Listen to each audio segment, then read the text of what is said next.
Take the guest room, my husband told me when his pregnant sister and her husband showed up unannounced. Or move out. His sister even added with a grin, it's great if you're gone by the weekend. So I left. But just a few days later that smile vanished and panic took over. She's lying, Mom. Please tell me she's lying. Pack your things and take the guest room by tonight or just leave, it's your choice. My husband Julian delivered these words while spreading cream cheese on his morning bagel, as if he were commenting on the weather rather than ending our 7-year marriage. Behind him, his pregnant sister Gabriella stood in my kitchen doorway, one hand on her swollen belly, already measuring my granite countertops with her eyes. Actually, she added with a smile that belonged on a shark, it would be great if you're gone by the weekend. We need to start the nursery. The pharmaceutical contract I'd been reviewing slipped from my fingers, $22 million in consulting fees fluttering onto the Italian marble floor. I stood there in my home office still wearing my reading glasses, trying to process what couldn't be real. This penthouse with its floor-to-ceiling windows overlooking Central Park represented 15 years of 16-hour days, missed birthdays and sacrificed weekends. Every square foot had been paid for with my sweat, my strategic mind, my ability to solve problems that made corporate executives lose sleep.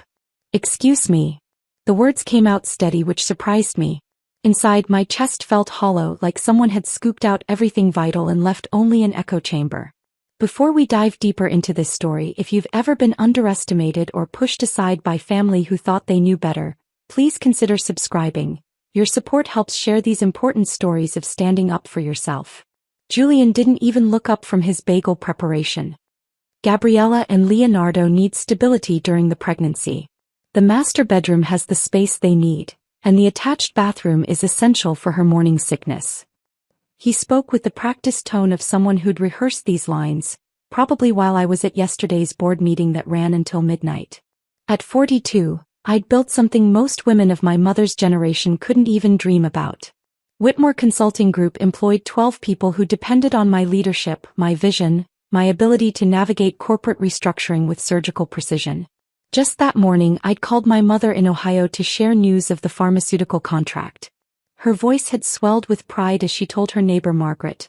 I could hear her in the background. My Rosalie runs her own company. 12 employees. Margaret, who still believed women should focus on supporting their husbands' careers, had gone quiet at that. Now I stood in the kitchen I'd renovated with Norwegian marble and German appliances, watching my husband, the man I'd supported through his architectural licensing exams, whose student loans I'd paid off, whose career I'd advanced through my business connections, casually evict me from my own life. Julian. I set down my coffee mug carefully, the Hermes porcelain making a precise click against the counter. This is my home. I own this penthouse. We're married, he replied, finally meeting my eyes with the cold calculation of someone holding a winning hand. That makes it our home. And family needs come first. Gabriella moved further into the kitchen, her fingers trailing along my custom cabinets. These will be perfect for baby food storage, she murmured to herself, already erasing me from the space. Her husband Leonardo appeared behind her, carrying 2 suitcases, his man bun catching the morning light. He gave me the kind of nod you'd give a hotel employee, polite but dismissive. I have the Henderson presentation at 3. I said, my voice sounding disconnected from my body. The entire board will be there. We're restructuring their entire Asian supply chain. Then you'd better get packing quickly, Gabriella chirped, her hand making those circular motions on her belly that pregnant women seemed programmed to perform. We need to set up before my doctor's appointment at 2. The absurdity of it crashed over me. This morning I'd woken up as Rosalie Whitmore, CEO, owner of a $5 million penthouse. A woman featured in last month's Forbes article about female entrepreneurs disrupting traditional consulting models. Now I was being instructed to pack my belongings like a college student being kicked out of a dorm. Julian had returned to his breakfast preparation, adding sliced tomatoes with the concentration of a surgeon. This was the same man who'd stood at our wedding altar, promising to honor and cherish, who'd celebrated with champagne when I'd landed my first $1 million client, who'd made love to me in this very kitchen just last week. Preston and Associates passed you over for partner again, didn't they? The words escaped before I could stop them. His jaw tightened. That has nothing to do with this. But it had everything to do with this.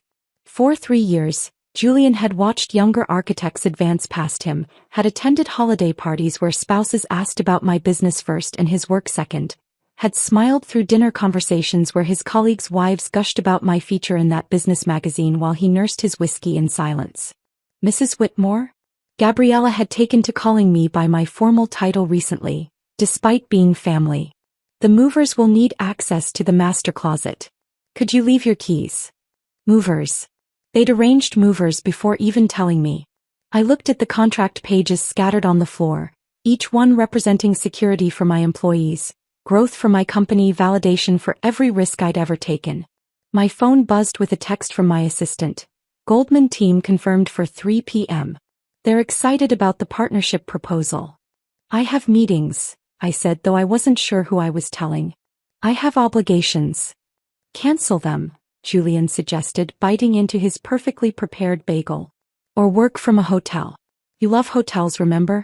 All those business trips.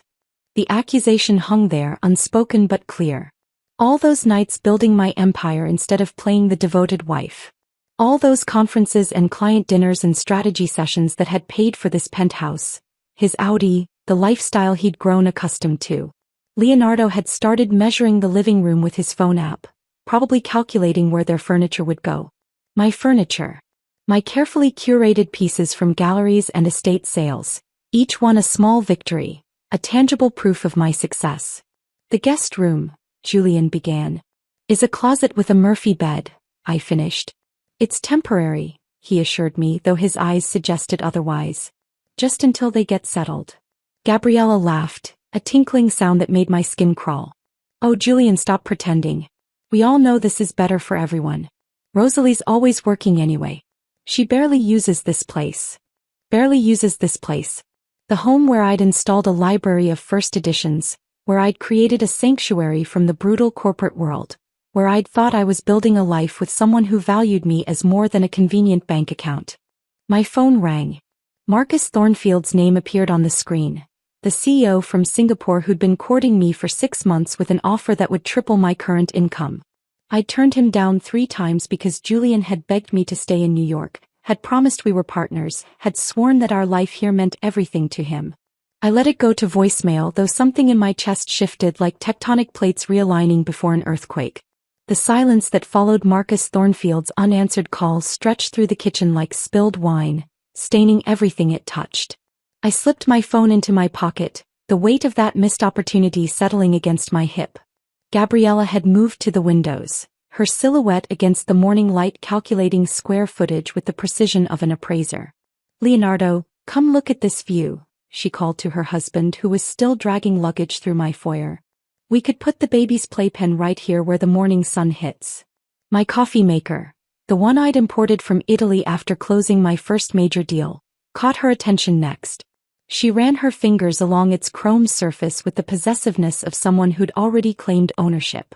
The machine that had powered my early mornings, my late-night strategy sessions, my small ritual of control in chaotic days, reduced to another item in her mental inventory.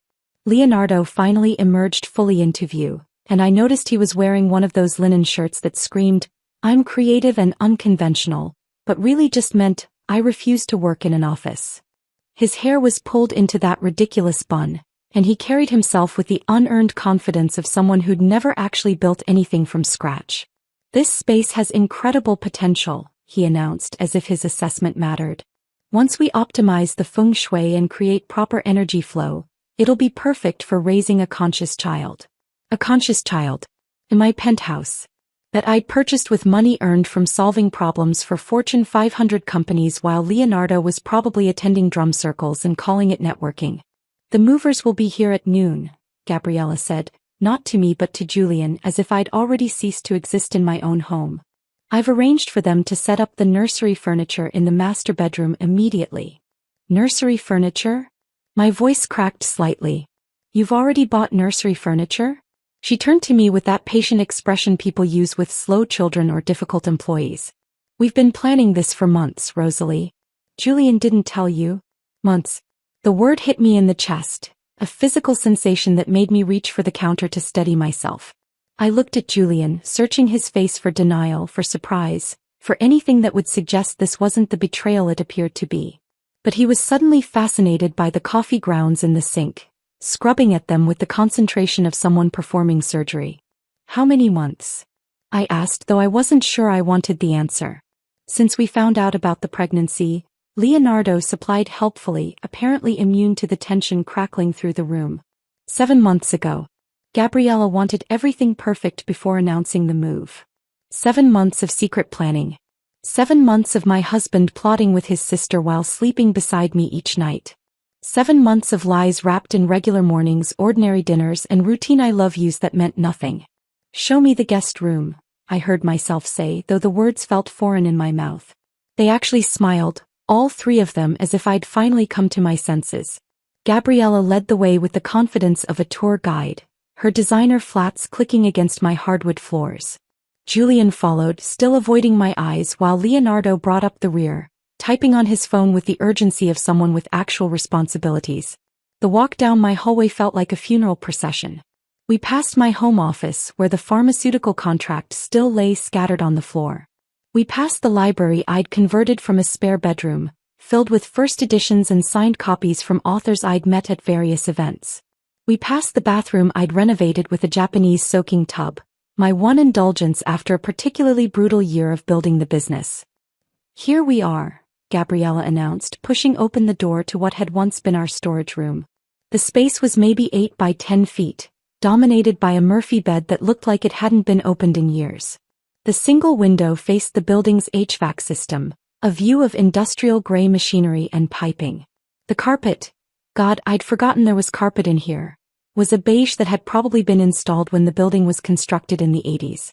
The smell hit me immediately: dust, old paint, and something else, something like defeat. "It's perfect for your needs," Gabriella said, and I wanted to ask her how she could possibly know what my needs were. "Minimal distractions for all that work you do." Leonardo poked his head in, assessed the space, and nodded approvingly. "Very zen. You could really create a meditation practice in here." A meditation practice. In a room that smelled like abandoned dreams and looked like a prison cell with better lighting. "The bathroom is down the hall," Julian finally spoke, his voice carefully neutral. "You'll share it with guests when we have them." When we have them. Already speaking in terms that excluded me from the hosting, from the very concept of this being my home. "Where will I put my clothes?" I asked, noting the absence of a closet. "There's a wardrobe in the basement storage," Gabriella offered brightly. "We could have it brought up. Very vintage, very authentic." I stood in the doorway of that pathetic room, my body blocking their exit, and felt something fundamental snap inside me. Not break. Breaking implied damage, weakness. This was more like a rope being cut, a tether being severed. The part of me that accommodated, that compromised, that made excuses for Julian's ego and his family's treatment, it simply ceased to exist. "I need to make some calls," I said, stepping aside to let them pass. "Of course," Gabriella chirped, already moving back toward the master bedroom, my bedroom. "Take all the time you need. Within reason, of course. The movers will need access to everything." Julian lingered for a moment, perhaps sensing the shift in me, the absence of the wife who would normally argue, negotiate, try to find middle ground. But when I met his eyes, really looked at him for the first time since this ambush began, he flinched and hurried after his sister. I stood alone in that cramped room, listening to their voices drift from the other end of the penthouse. Gabriella was describing where the crib would go, how they'd need to baby-proof the windows, how the walk-in closet would be perfect for all the baby supplies. My walk-in closet, where my clothes hung in color-coded rows, where my shoes lined custom shelves, where I'd installed a full-length mirror that had cost more than most people's monthly rent. My phone buzzed. An email from my assistant about the afternoon presentation. Another from Goldman Sachs confirming our meeting. A text from my mother asking how my morning was going. The normal world continuing its rotation while mine had stopped, reversed, begun spinning in an entirely different direction. I walked to that pathetic window, looked out at the HVAC machinery, and made a decision. Not the emotional, reactive decision they probably expected. Not the tearful acceptance they'd choreographed. Something else entirely. Something that would require the same strategic thinking I applied to corporate restructuring, except this time I'd be restructuring my entire life. The sound of furniture being moved echoed from the master bedroom. My furniture. My life. Being rearranged to accommodate people who saw me as an inconvenience in my own home. I pulled out my phone and scrolled to Marcus Thornfield's contact. My finger hovered over the call button as Gabriella's laughter drifted down the hallway, bright, confident, victorious. The laugh of someone who believed she'd won, who couldn't imagine that evicting me might be the greatest mistake of her entitled life. My finger remained suspended over Marcus Thornfield's contact as the morning sun crept across the guest room's hideous carpet. Instead of calling, I set the phone aside and made a different decision. One that would change everything. If they wanted to play games with my life, I needed to understand the rules they'd been playing by. The penthouse was quiet at 6 in the morning. Gabriella and Leonardo wouldn't surface before 10. People without real jobs rarely did. Julian had left for his office an hour ago, pecking my cheek with the mechanical precision of someone checking off a daily task. I padded barefoot through my home, feeling like an intruder in rooms I'd personally designed, and headed to my office where our shared desktop computer waited. Julian had never been good with technology. His passwords were variations of his birth date and our anniversary, dates that apparently meant so little to him that using them for security felt appropriate. I opened his email, my fingers steady despite the betrayal I was about to uncover. The inbox loaded and there it was, a folder labeled Family Planning. My stomach turned at the innocent-sounding name for what I instinctively knew would be anything but. The first email dated back 3 months. Gabriella had written, "Jules, she won't fight us if we present it right. You know how Rosalie is, she hates scenes. Just tell her it's temporary and she'll accept it." Julian's response made my hands shake. "You're right. She has plenty of money anyway. The business is doing so well she won't even notice the financial adjustment. Plus, she avoids confrontation like the plague. We can make this work." Financial adjustment. Like I was a budget line item to be optimized. I scrolled through weeks of planning, each message another cut. They'd discussed timing, waiting until after my biggest contract closed so I'd be too busy to resist properly.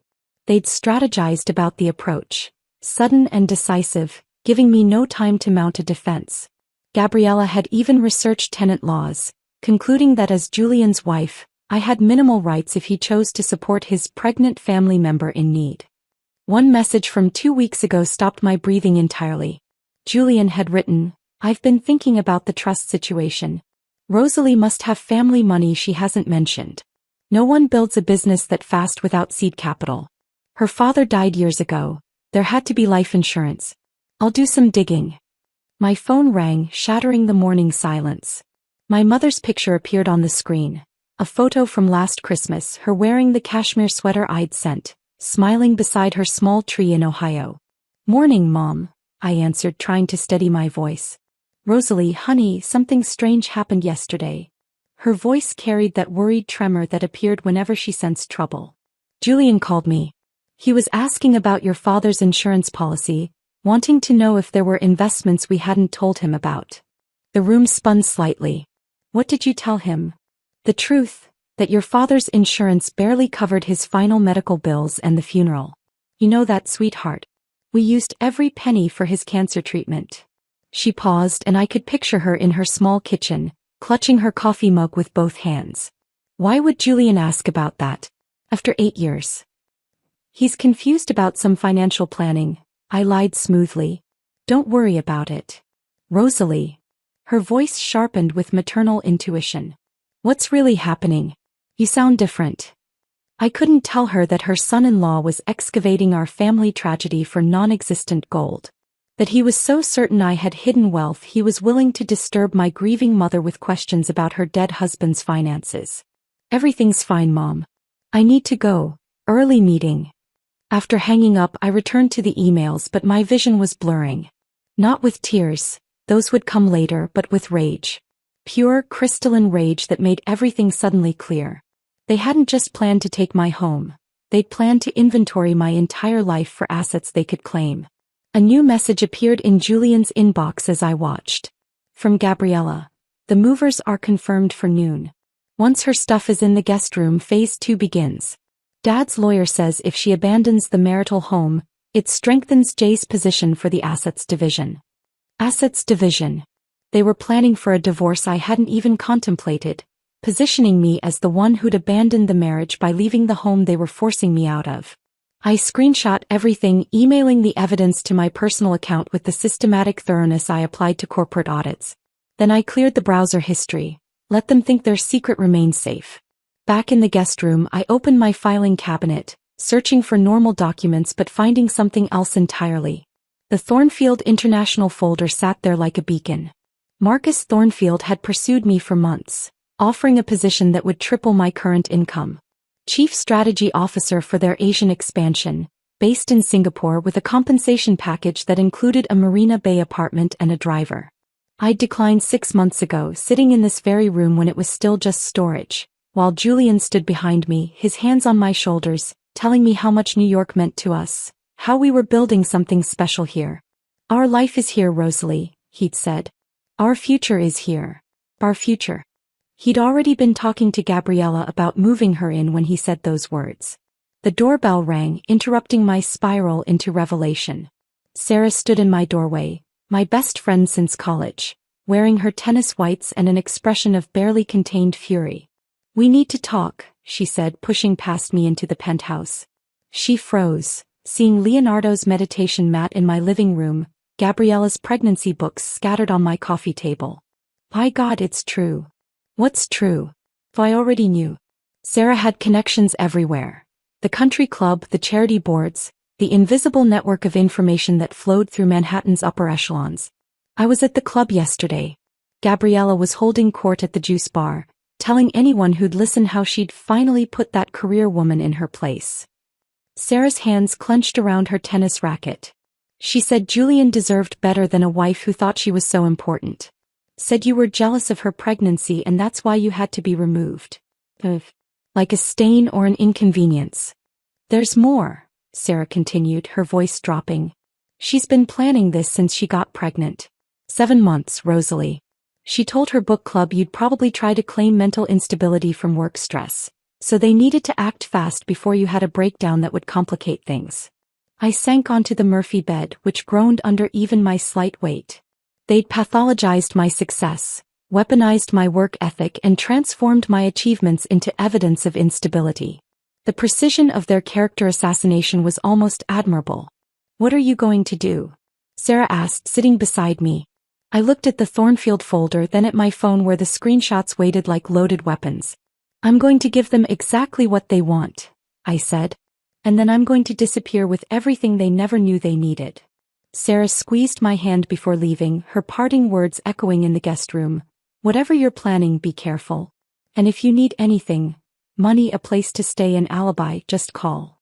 After she left, I sat in that cramped space for exactly 5 minutes, allowing myself that small window of stillness before transforming into someone Gabriella and Julian had never met.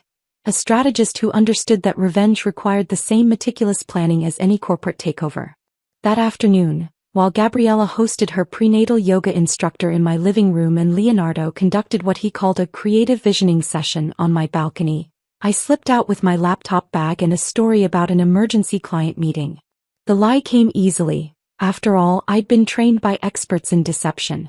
My first stop was a coffee shop 20 blocks away where no one from Julian's circle would venture. I opened my laptop and began creating what I would later think of as my war documents. Every receipt, every invoice, every bank statement from the last 7 years materialized from my cloud storage. The kitchen renovation alone had cost $32,000.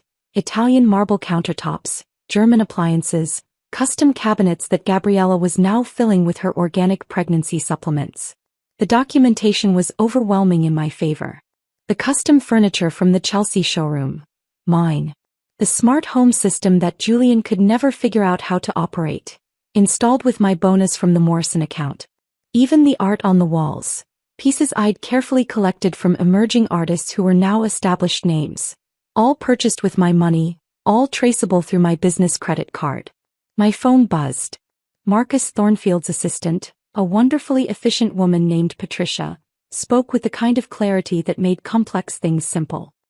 Ms. Whitmore, Mr. Thornfield wanted me to confirm your acceptance of the position. The contract is ready for your signature, and we can arrange for the relocation team to begin immediately. How immediately? I asked, watching a couple at the next table share a dessert, blissfully unaware that marriages could detonate without warning. We could have you in Singapore within 2 weeks. The apartment is already vacant and furnished. Your signing bonus of $200,000 would be deposited upon contract execution. $200,000. Enough to start fresh without looking back, without begging, without compromising. Send the contract, I heard myself say. I'll sign it today. After ending the call, I sat in my car in the parking garage, staring at the concrete wall in front of me. This building where Julian and I had lived for 5 years suddenly felt like a tomb I'd been buried in alive. But now I could see daylight, could feel the dirt shifting above me as I clawed my way out. The next morning, Tuesday, I met with Rebecca Chin. Not my lawyer friend but my actual attorney, the one who'd helped me structure my business to protect it from exactly this kind of situation.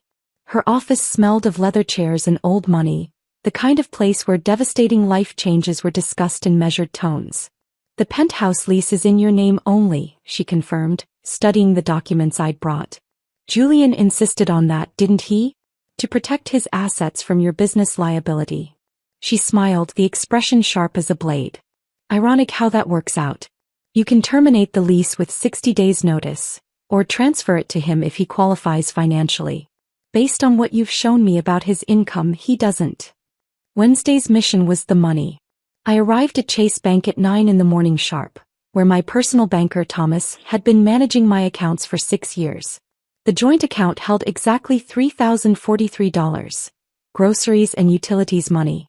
Everything else, the real money, sat in my business accounts that Julian couldn't touch. I need to close the joint account and remove Julian as a beneficiary from everything else, I told Thomas, who didn't even blink. In his line of work, he'd probably seen every version of marital destruction. Will you be needing new cards? He asked, fingers already flying across his keyboard. Everything new. New numbers, new passwords, new everything. The credit cards Julian carried. The ones he used for his expensive lunches with clients, his golf club membership, his monthly wine subscription, all cancelled with a few keystrokes. By the time he tried to use them, I'd be gone, and he'd have to explain to the waiter why his card was declined. Thursday brought the movers. Not for the actual move, that would come later, but for the assessment. I met them at a storage facility in Queens, where they catalogued everything I planned to take. The list was extensive and precisely legal. Every item photographed, every receipt matched. The moving coordinator, a former military logistics officer named Marcus, appreciated my thoroughness. Saturday morning, 8 o'clock sharp, he confirmed. 3 trucks, 20 men. We'll have you cleared out in 4 hours. That evening I called my mother. She answered on the first ring as if she'd been waiting by the phone. The conversation I dreaded turned into something else entirely. I'm leaving Julian, I said simply. Finally, she exhaled, and I could hear years of bitten tongues in that single word. That man never deserved you. Your father never liked him, said he had weak handshake energy. Mom, I'm moving to Singapore. Silence stretched between Ohio and New York. Then, how soon? 2 weeks. I'll overnight you something, she said, and I could hear her moving through her house, opening drawers. Your grandmother's pearls. She wore them when she left your grandfather. Did I ever tell you that story? Left him in 1952 when she caught him with his secretary. Took those pearls and her children and never looked back. Friday morning the package arrived. The pearls lay in their velvet box like drops of moonlight, accompanied by a note in my mother's careful cursive. Were these in Singapore? New beginnings deserve old blessings. P.S. Your father left something else. Check the bottom of the box. Beneath the velvet lining was a slim envelope. Inside, a cashier's check for $50,000 and another note. Your dad's secret account. He always said it was for when you finally decided to fly. Consider this his permission to soar. My father, dead 8 years, still protecting me. The tears came then, silent and steady, as I sat in that horrible guest room clutching pearls worn by women who'd refused to shrink themselves for anyone's comfort. I wiped my tears with the back of my hand, carefully placing the pearls back in their velvet box. The cashier's check felt surreal in my hands. My father reaching across death itself to fund my escape.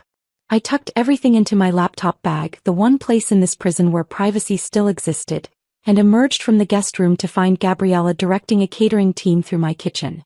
"Oh, Rosalie, perfect timing," she chirped, not bothering to look at me while she pointed the deliveryman toward my dining room. "We're having a little dinner party tonight.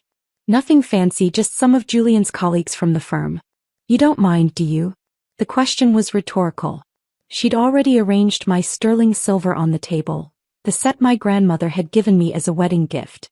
My Waterford crystal glasses caught the afternoon light, arranged with the precision of someone who'd been planning this performance for weeks.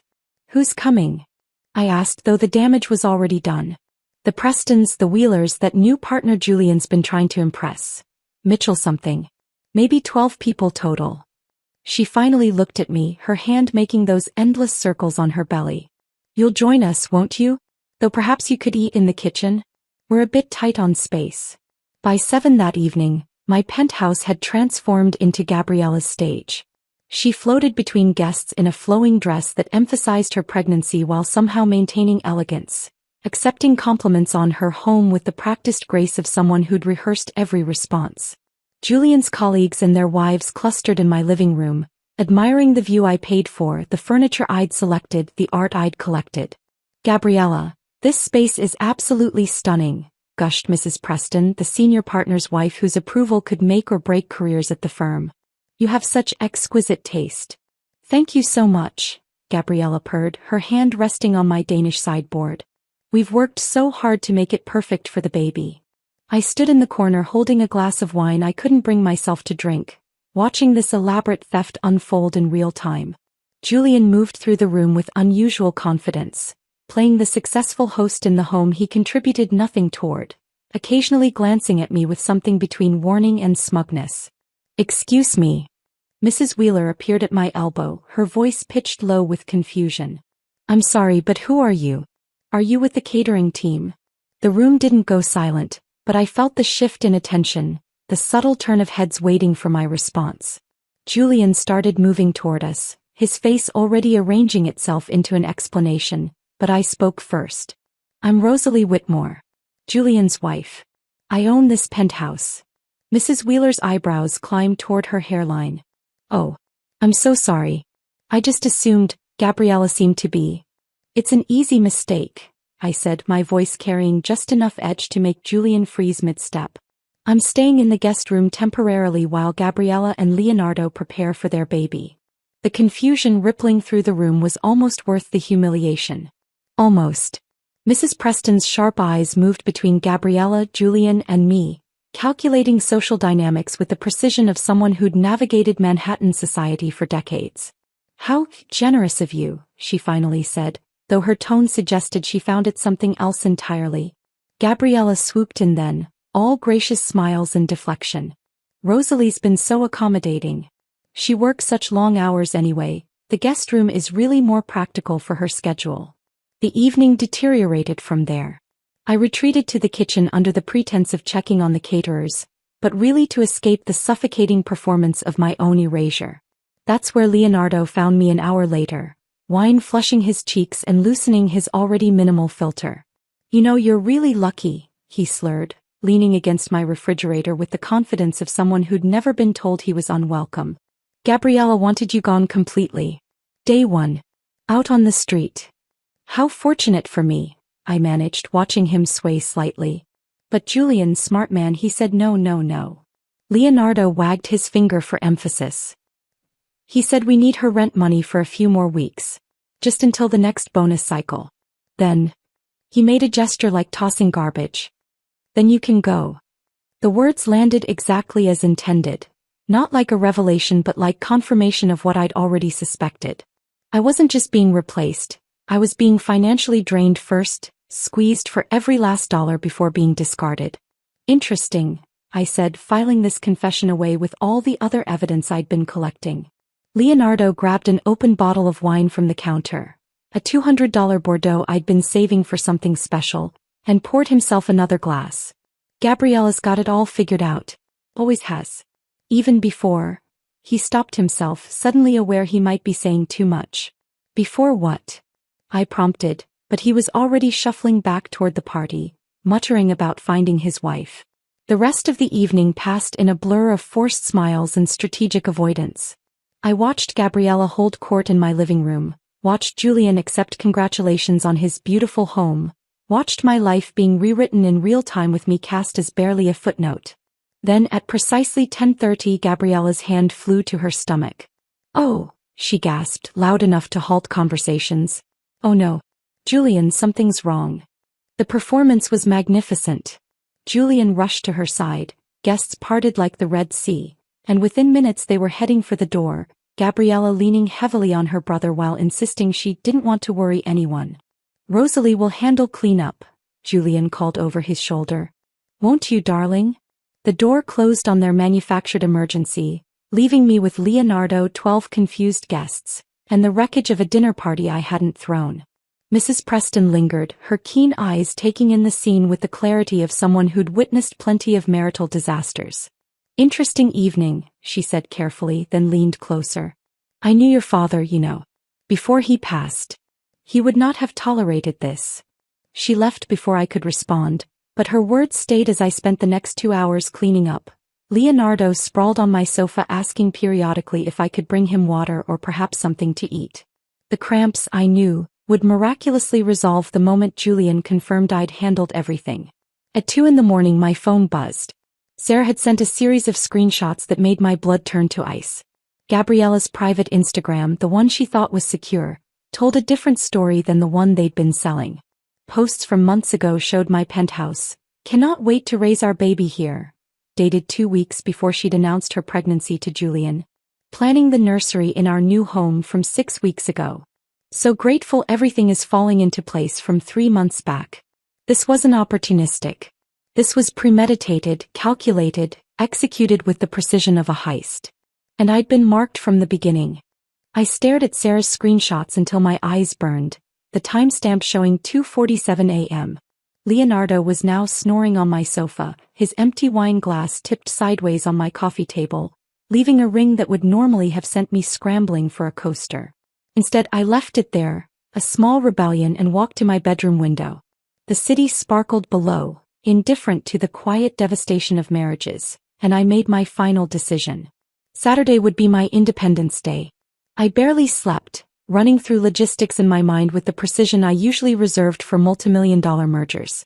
At 5 a.m. I rose, showered in the guest bathroom with its inconsistent water pressure, and dressed carefully. Black slacks, white silk blouse, and around my neck my grandmother's pearls. The outfit of someone conducting serious business. By 7:45 a.m. I stood in the lobby, watching through the glass doors as 3 large trucks turned onto our street. The doorman, Robert, who'd witnessed 7 years of my marriage, gave me a knowing nod. "Big day, Mrs. Whitmore?" "The biggest, Robert. And it's Ms. Whitmore now." At exactly 8 a.m., 20 movers flooded through the entrance with the coordinated precision of a military operation. Marcus, the lead coordinator, approached with his clipboard and a team of professionals who knew exactly what they were doing. I'd provided floor plans, photographs, and itemized lists. Every piece tagged with colored dots, green for take, red for leave. The red items were few: Julian's gaming chair, the Murphy bed, and a lamp Gabriella had brought from her old apartment. "We'll start with the large furniture," Marcus confirmed. "Work our way down to boxes. 3 hours, maybe 4. "Perfect." I handed him an envelope. "Coffee and pastries are in the truck outside for your team. They'll need the energy." The elevator began its steady rhythm. Up empty, down full. My sectional sofa went first, the one I'd special ordered from Italy after landing the Morrison account. Then the dining table where just hours ago Gabriella had held court with Julian's colleagues. Each piece that disappeared felt like removing a tumor, necessary and overdue. The noise finally penetrated the Saturday morning stillness. Leonardo appeared first, shuffling out in silk pajamas that probably cost more than most people's rent, his hair in complete disarray. What's happening? Why are there people here?" "I'm moving out," I said simply, checking off items on my list as movers carried my bookshelf past us. "Gabriella suggested I should leave by the weekend, remember? I'm simply taking her advice." His face went through a series of expressions as his hungover brain tried to process the scene. Then he saw them carrying the television, the 85-inch OLED I'd bought myself for Christmas, and something finally clicked. Wait. You can't take that. We use that." "You use things I paid for," I corrected. There's a difference between using and owning. Gabriella's entrance was more dramatic. She flew out of my bedroom, their bedroom now apparently, wearing a silk robe that gaped over her pregnant belly, her face twisted in outrage. Stop. Stop right now. You can't do this. Marcus and his team didn't even pause. They'd been well briefed on the possibility of hysterics. You can't take everything. Gabriella's voice hit a pitch that made several movers wince. This is insane. This is theft. I pulled out my phone, swiping to the folder I'd meticulously prepared. Would you like to see the receipts? The sofa, purchased March 2021, paid from my business account. The dining table, December 2020, my annual bonus. The kitchen appliances, I looked up at her with the sweetest smile I could manage. All mine. Every single piece. But we live here, she sputtered, watching as movers wrapped my artwork in protective blankets. You live in a space I'm no longer paying for, I clarified. How you choose to furnish it is your concern. Julian emerged last, and the sight of him almost made me laugh. His hair stood at strange angles, yesterday's shirt incorrectly buttoned, his face puffy from wine and sleep. He took in the scene, the empty living room, the bare walls, his sister near tears, and his expression cycled through confusion, comprehension, and finally panic. Rosalie, we need to talk about this. We needed to talk before you ambushed me with your sister's invasion. That window has closed. Let's be reasonable, he said, the phrase he always used when he wanted me to capitulate. This is extreme. Extreme. I watched as movers carried our bed frame past us. The California King, where he'd made promises he'd never intended to keep. Extreme was suggesting I move to the guest room. This is just practical. Where are we supposed to sleep? He actually sounded bewildered, as if furniture appeared magically without someone purchasing it. That sounds like a you problem, Julian. Perhaps Leonardo's creative consulting can manifest a solution. Gabriella had moved to tears now, her hand pressed to her belly in that protective gesture that had worked so many times before. How can you do this to a pregnant woman? To your family? Family. The word tasted bitter. Family doesn't exile family to storage rooms. Family doesn't plan secret coups for 7 months. Family doesn't treat each other like unwanted tenants in their own homes. Marcus approached, his expression carefully neutral. Ms. Whitmore, we're almost done. Just the kitchen items and your office furniture. Julian, Gabriella grabbed her brother's arm, her voice urgent. Do something. Call someone. This can't be legal. Oh, it's completely legal, I said, pulling out the documentation Rebecca had prepared. Every item being removed was purchased by me with my money from my accounts. The receipts are all here. Would you like copies for your records? The movers were efficient, systematic, thorough. My coffee maker, the one Gabriella had been using every morning, disappeared into a box. The smart home system got disconnected, leaving them with basic switches and manual controls. Even the expensive water filter I'd installed. Gone. As the last boxes loaded, I looked around the empty penthouse. The space looked massive without furniture, hollow and echoing. Gabriella stood in what was once our living room, tears streaming down her face. Leonardo had his phone out, probably trying to figure out how to spin this on Instagram. Julian stood frozen, still processing. One more thing, I said, pulling out the final document. The lease. I held the lease document in my hand, watching Julian's face drain of color as he recognized the letterhead from our building management company. This lease is in my name alone, I said, my voice steady despite the adrenaline coursing through me. You insisted on it, remember? To protect your assets from any potential business liability. The building management has already been notified that as of Monday, you're trespassing. You have 48 hours. The words hung in the empty penthouse like a death sentence. Julian's mouth opened and closed, no sound emerging. Gabriella clutched her belly, but even that gesture had lost its power. Leonardo stood frozen, his phone still raised as if documenting this moment could somehow change its reality. 48 hours? Gabriella's voice cracked. But where will we go? That's no longer my concern. I turned toward the door where Marcus waited with the final inventory sheet for my signature. You wanted me gone by the weekend. Consider your wish granted. The elevator ride down felt like ascending from hell into daylight. Robert held the lobby door open as I walked through for the last time as Mrs. Whitmore, and I heard him murmur, "Well done, ma'am." My car was already packed with essential items, clothes, documents, and my grandmother's pearls still warm against my throat. The drive to JFK Airport took exactly 53 minutes, during which my phone rang continuously. I'd switched it to silent, but the screen lit up with name after name. Julian, Gabriella, Leonardo, and then surprisingly Julian's mother Eleanor. Eleanor Whitmore, the woman who'd spent 7 years treating me like an interloper at family dinners, who'd repeatedly asked Julian when he was going to find someone more suitable, was suddenly desperate to reach the unsuitable daughter-in-law she'd never wanted. I waited until I was seated in the first-class lounge, a glass of champagne in hand before listening to the voicemails.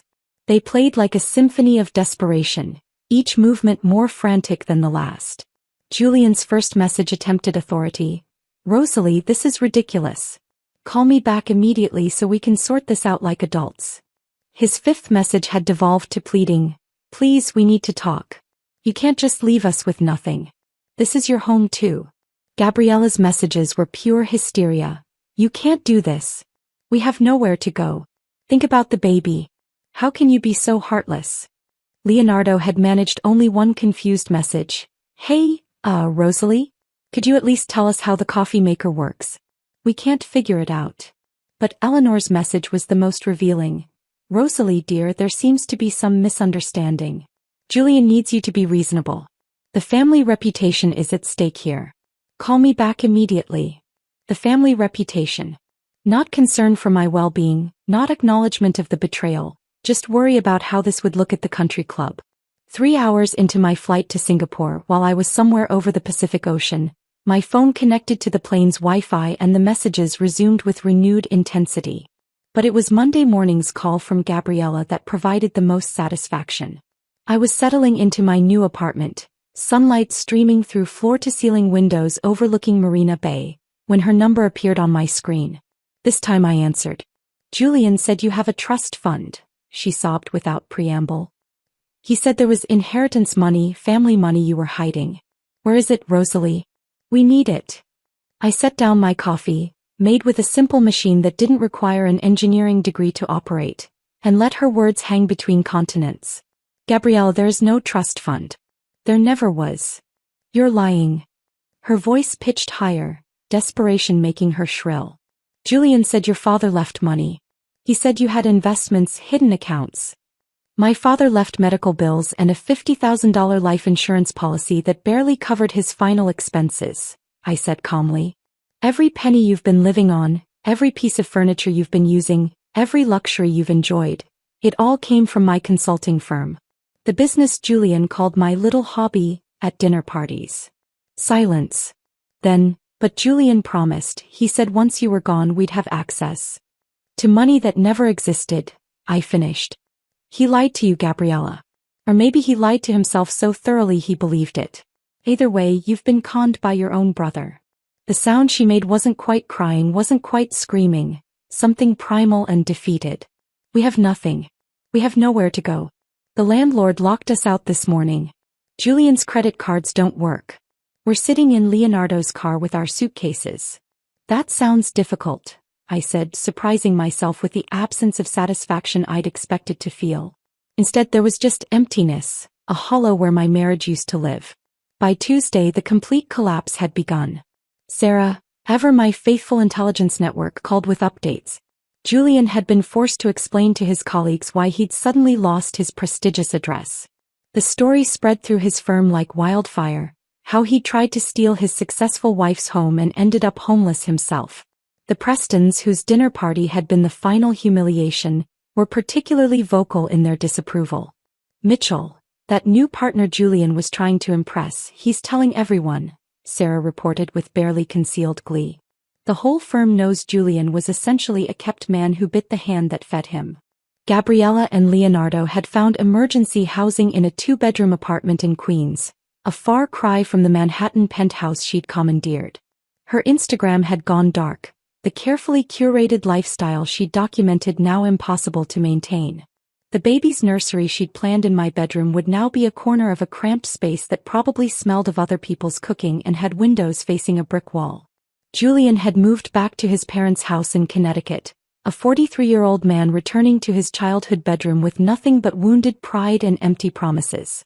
Eleanor, I heard through mutual acquaintances, was mortified. Her successful architect son reduced to a cautionary tale about greed and ingratitude. Wednesday evening, Singapore time, I finally called my mother. She answered on the first ring as if she'd been waiting by the phone since I'd left New York. "Tell me you're safe," she said without preamble. "I'm safe, Mom. I'm in Singapore. I got the job, the apartment, everything." The silence on the other end of the phone stretched for a moment before my mother exhaled, a sound that carried 7 decades of wisdom and worry. "Good," she finally said. "And Julian? The family?" "They're managing," I replied, which was generous considering what I knew about their circumstances. 3 months had passed since that Saturday morning exodus, and Singapore had become more than just an escape. It had become home. My office at Thornfield International occupied a corner of the 32nd floor, with windows that stretched from floor to ceiling, revealing a view of Marina Bay that still made me pause during conference calls. The space was mine to design, and I'd chosen clean lines, warm woods, and a single piece of art, a painting by a local artist that reminded me of new beginnings. My team of 30 professionals treated me with the kind of respect I'd forgotten existed. They called me Ms. Whitmore not because protocol demanded it, but because they genuinely valued my expertise. During meetings, when I spoke, people took notes. When I suggested strategies, they were implemented. There was no subtle undermining, no whispered comments about aggressive women, no need to soften my competence to protect fragile egos. The apartment Marcus Thornfield's company had provided exceeded every expectation. 23rd floor, 2 bedrooms though I lived alone, a kitchen where I cooked whatever I wanted without commentary, and a living room I'd furnished exactly to my taste. No committee decisions, no negotiations about color schemes, no justifying why I preferred modern over traditional. Every morning I woke to sunlight reflecting off the bay, made coffee in peaceful silence, and felt something I hadn't experienced in years: contentment. My phone dinged with an email notification. The sender made me pause. Julian Whitmore. The subject line read, "Please read, important." I almost deleted it immediately, but curiosity won. 6 pages of dense text filled my screen, a rambling manifesto of regret, self-pity, and transparent manipulation. "I've been in therapy," he wrote, as if 2 months of counseling could undo 7 years of diminishment. "I understand now how I failed you. How I let family dynamics cloud my judgment. We had something special, Rosalie. We could have that again." The delusion was breathtaking. He wrote about our early days, conveniently editing out his constant need to be the more successful one, his subtle sabotage of my ambitions, his family's treatment of me as an outsider. He mentioned marriage counseling, communication workshops, even suggested I could keep my Singapore job and commute. The logistics alone were laughable: 15-hour flights for a marriage that had been dead long before Gabriella arrived. "I know you're angry," one paragraph read. "But anger fades. Love remains." Love. He'd chosen his sister over his wife, conspired to steal my home, tried to drain my bank accounts, and now he spoke of love like he understood the concept. I forwarded the entire message to Rebecca, my lawyer, with a single line: "Please add to harassment documentation." No response needed. The rest of the story reached me through professional networks and Sarah's detailed intelligence reports. Gabriella had delivered a healthy baby girl 2 weeks ago. The Instagram announcement was sparse. A single photo in what was clearly a cramped apartment, no designer nursery, no professional photography. The caption read simply, "Welcome to the world, Isabella." The comments section, Sarah noted with satisfaction, was notably thin. The society crowd had moved on to fresher scandals. Leonardo, according to LinkedIn, was now a freelance creative consultant, which translated to unemployed but unwilling to admit it. His last post about exciting new ventures had 3 likes, all from family members. The smoothie video that had been his claim to fame was buried so deep in his profile that new visitors would never find it. But Julian's fall had been the most complete.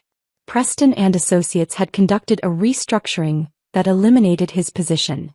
Corporate speak for, "Your scandal embarrassed us and you need to leave." He'd updated his LinkedIn to "seeking new opportunities," but in architecture, reputation was everything. Who would hire an architect who'd tried to architect his own wife out of her home?